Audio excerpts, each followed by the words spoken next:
Hello, Namaste everyone. Welcome back to my channel. Today's video is going to be about the queen of astrology, which is the planet Moon. So before we move ahead, please subscribe my channel and hit the bell icon so that you get regular updates. Also, if you would like to have your personal readings from me, you can check out the link in the description box www.anmollastrology.com. Under the readings and unique readings section, you can book a personal reading for yourself. And under the courses section, you can sign up for online course. Okay, so let's get started. Today, we are going to come to the part of discussing the planets. And today, the turn is of the Queen, Moon. So Moon is the planet that governs our mind, emotions, our reaction to something. So whenever, if you are new to astrology, you would understand that it's not sun signs based on your months that will actually tell you about yourself. Rather, it's your ascendant, Lagna zodiac sign, and your moon zodiac sign, which is addressed as Rashi. That is what is going to govern your traits, your understanding, and your reactions into this world. So, Moon is the planet which naturally rules the fourth house and the sign of Cancer, because this is the planet called as Indu Lagna. Wherever this planet is going to go, that particular house is going to decide where your happiness lies and where the money is going to generate from. Moon is one of the significators of money. We address to be money oriented to other planets like Jupiter, Venus, Saturn, but it's actually Moon which will give you the gist of understanding how you are going to be able to receive money. Is it going to be an easy task, or it is going to be a difficult and or it is going to be a frustrated task? That is what Moon decides for you. Moon is where your happiness lies.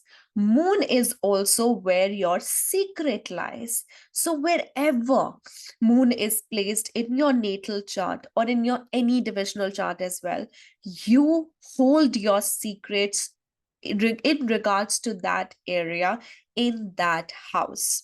Because when your happiness lies somewhere, when you act as a mother to a certain house, you are going to protect that house just like a mother protects her child, right? So Moon, since it represents the sign of Cancer and the fourth house, Moon goes through tremendous amount of waves, fluctuations up and down.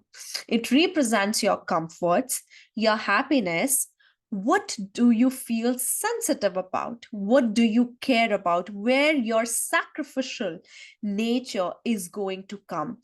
That is Moon. That is what your moon sign or moon's placement is going to tell you. Moon is also going to tell you where your money, your comfort, your luxury generates from.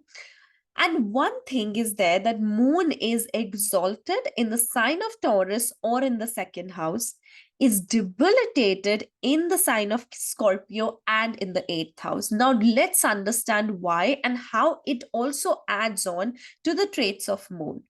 Moon feels exalted in the second house in the sign of Taurus because there it is able to express its creativity and it is able to have an expression of love, expression of emotions.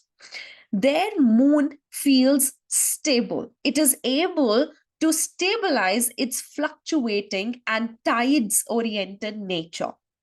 That is the sign where Moon is able to enjoy the matters that are present in the materialistic plane. Because Moon is not specifically the spiritual planet. until unless it is attached to certain houses or certain zodiac signs. In the second house, moon is able to express itself, is able to mark its domain.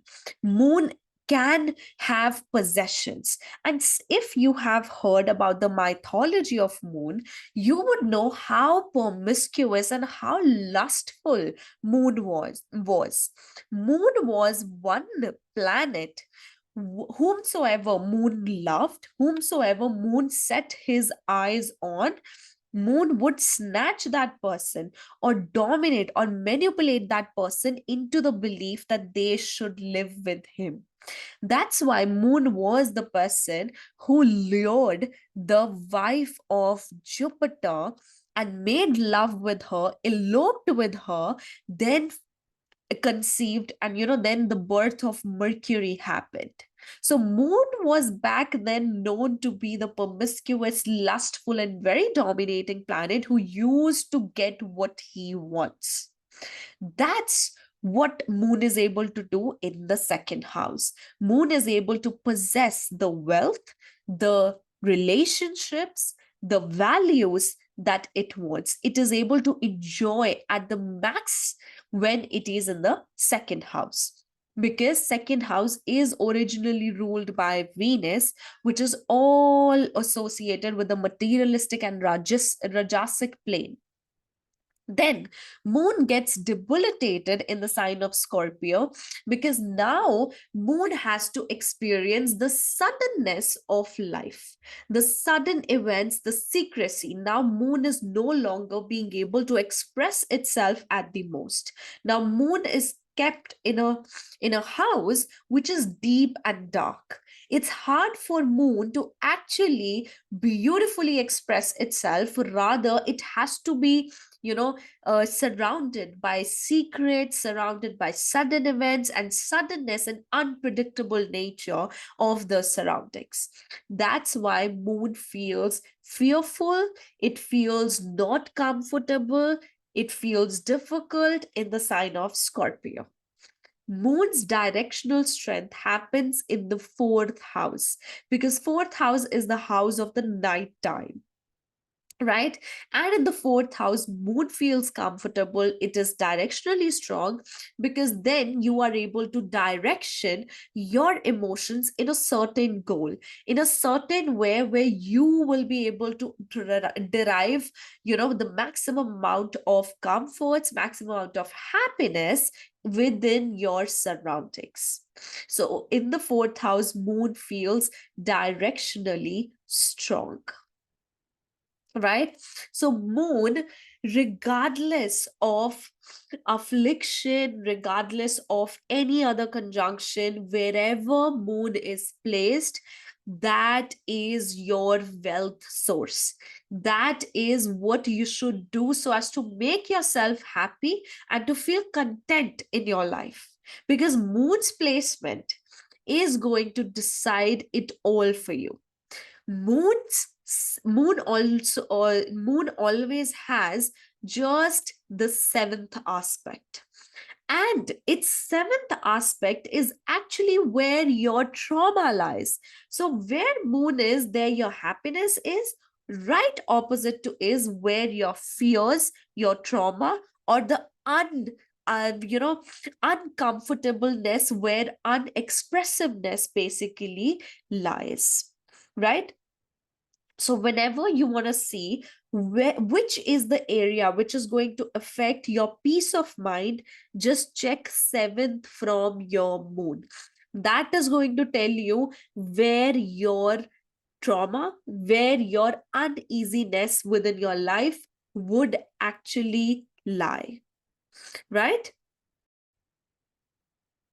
Not just that, moon also governs your home, your ability to create a home, and even your assets in the form of home. Moon is also considered as the liquid money that you have present and in your bank, or within your as a liquid amount of money that you have with yourself in your pockets or in your home, right? Now moon also represents the jewelry, the, that very beautiful polki jewelry, or pearls jewelry, anything associated with that, which is not pure gold, but it is in the form of other jewels. That is what moon represents. Moon also represents your vehicles to some extent, because it's the natural significator of the fourth house. Moon also represents your childhood learnings, your childhood trauma, your how your childhood was. That is also what moon is going to tell you. This is by far the most important planet, trust me. Once you understand a person's moon placement, you are going to understand that person to the core. Moon is your ability to be truthful or to be lying, because moon, if afflicted, can make you a pathological liar, can make you a manipulative person. Sometimes you do manipulate for some good purposes, but most of the time the manipulation is for the bad agendas and purposes. That is what a person's moon is going to decide. Moon will also tell your addictions, your ability to have self control within you. Now, the appearance that you're going to see with moon is everything round. Like if you have moon in the seventh house, you would know that your partner is going to have a round face, round eyes, round and sparkly eyes. They're going to be secretive, but they will have a very emotional connection with you. You are going to have your emotional connection with them.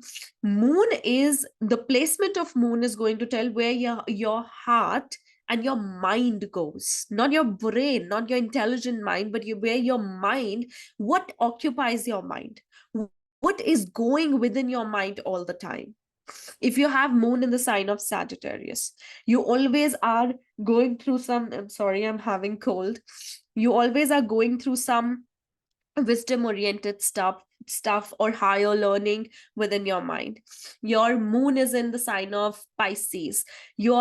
Sometimes you're very addicted with emotions. You depend yourself with your emotions, and sometimes you just detach. You just completely have a burst out, a detachment from from the others or from the emotional factor. So moon is going to decide what is how your mind reacts, your mind and heart reacts, right? Appearance wise, moon also represents innocence, like a face of a very naive, childlike person. Whenever you have moon in the first house, you will have a very childlike appearance, right? If your moon is in the seventh house, your spouse is going to have a very childlike appearance, very innocence. That is what moon represents. Apart from it, moon always gives, whenever you have a prominent moon, people are going to just feel so attracted towards you. They are going to just be attracted towards you in form of emotions and pure and purity as well.